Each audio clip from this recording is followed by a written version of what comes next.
जयदेव भवन में नीलमणि विद्यारत्न राज्यस्तरीय जयंती पालित। ओडिया भाषा आंदोलन अन्यतम पुरोधा प्रवीण सांबादिक तथा बांगीर बरपुत्र पंडित नीलमणि विद्यारत्न जयंती राज्य सरकार पक्षर पालन करा जायछि। प्रतिश्वर जयदेव विहार स्थित पंडित नीलमणि विद्यारत्न पूर्णांग प्रतिमूर्ति निकट में एकत्रित होई माल्यार्पण करथिले। संध्यारे जयदेव भवन सम्मेलन कक्ष में एक साधारण सभा सूचना और लोकसंपर्क अधिकारी सरोज सामल संचालन में अनुष्ठित हो जायछि।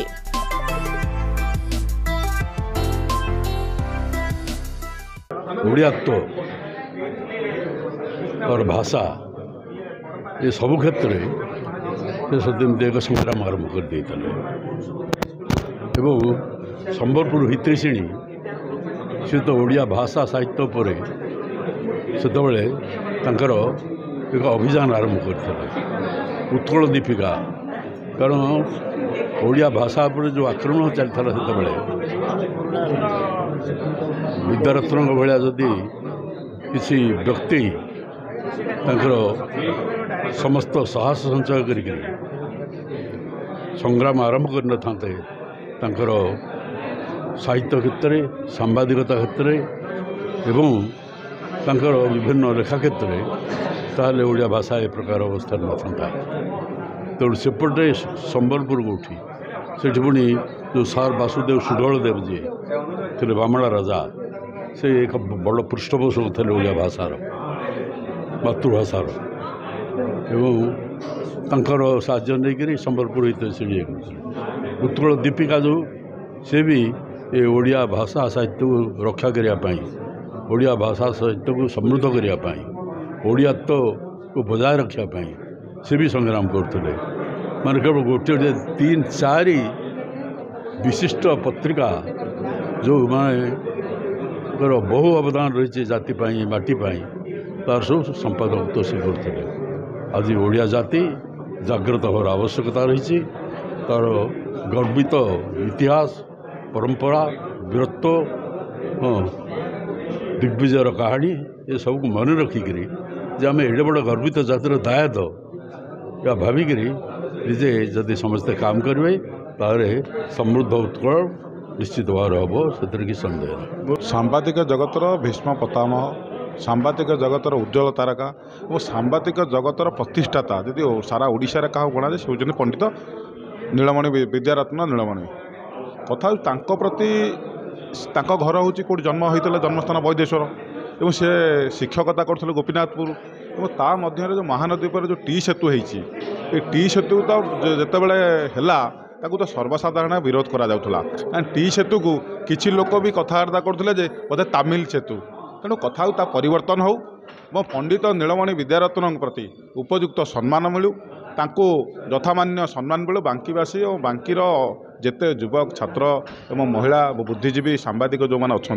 एक प्रतिवाद यदि करेंगे और सरकार पाखे नवेदन करेंगे निश्चिंत है परिवर्तन हम कहीं अस्मिता कथा कहीकि जेहेतु सरकार आडिया अस्मिता को आउ टे दी पाद आगू नापी पंडित नीलमणि विद्यारत्न ना से सेतुटी हेल्ले बहुत हुए शोभा पाइब और सांबादिक माने जो तांकर मन रखिए जे जड़े सांबादिक जगत जे प्राण प्रतिष्ठाता थे ओडिशार सांबादिक जगत को आगू आनी और सांबादिक मैंने भी जब आउ टे दृढ़ भाव में सरकार पाखे नवेदन जनइबे निश्चिंत बांकीर विधायक पूर्वतन विधायक जो प्रभात त्रिपाठी आज सभारे भी कहते निश्चित मुझे लोकों सहित अच्छी से आम दाबी करूँ कि टी सेतु करते तामिल लोकटी जो उत्पात करूला से जो पांडियान नामक जो तामिलनाडु जो ऑफिसर टी सी बोधे मत लगुच मन मन खुशी होती मुझे टी सेतु कर मो ना करदे तामिल सेतु तेना परिवर्तन हो बांकीवासी सहित सब लोकंर यही दाबी टी पूरण सरकार कले निश्चित भल देखु बर्तमान आमर सभापति महोदय आज सभारे कहते जे आम सरकार को आउ थे पुनरावेदन करूँ पुनर्विचार पाई आशा करुचु जेहेतु सरकार परिवर्तन होती बोध हुए निश्चित भाव में ये यथार्थ दाबी को वर्तमान सरकार ताकू सहृदयतार सहित विचार करेंगे और ग्रहण करेंगे जेहेतु अन्य बहुत सेतुर ना बरपुत्र ना अनुसार होती नेताजी सेतु जमती मधुसूदन सेतु सेमती विद्यारत्न भली जन व्यक्तित्व ना सेतु हवा कि गोटे माने असुविधा नहीं तेणु हुए तो आमर जोगाजोग बा आमर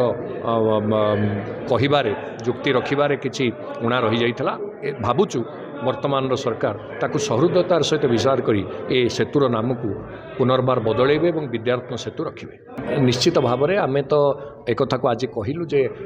आम समिति आमर कमिटी पक्षर आम नवेदन करूँ हायर एजुकेशन बा उच्च शिक्षा मंत्री महोदय को जे केमिति जे एक पाठ्यपुस्तक स्थानित करा सी जो विचार करेंगे तांकर जो विचारक मंडली अच्छा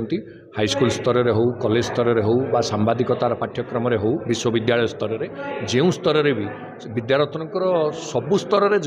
जीवनी पढ़ा दरकार कहीं से समस्त को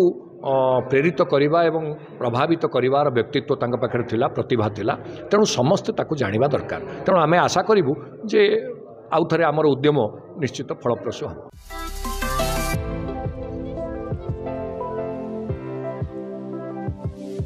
राज्यस्तरीय जयंती कमिटीर सभापति प्रभात त्रिपाठी, संपादक डॉक्टर कृष्णकेशव षडंगी, सौम्यरंजन पट्टनायक, प्राक्तन राज्यपाल विश्वभूषण हरिचंदन, अमर प्रसाद सतपथी प्रमुख उपस्थित रही भाषा साहित्य और सांबादिकतार मूर्तिमंत प्रतीक पंडित नीलमणि विद्यारत्न क्रांतिकारी जीवन दर्शन संपर्क में आलोकपात करथिले।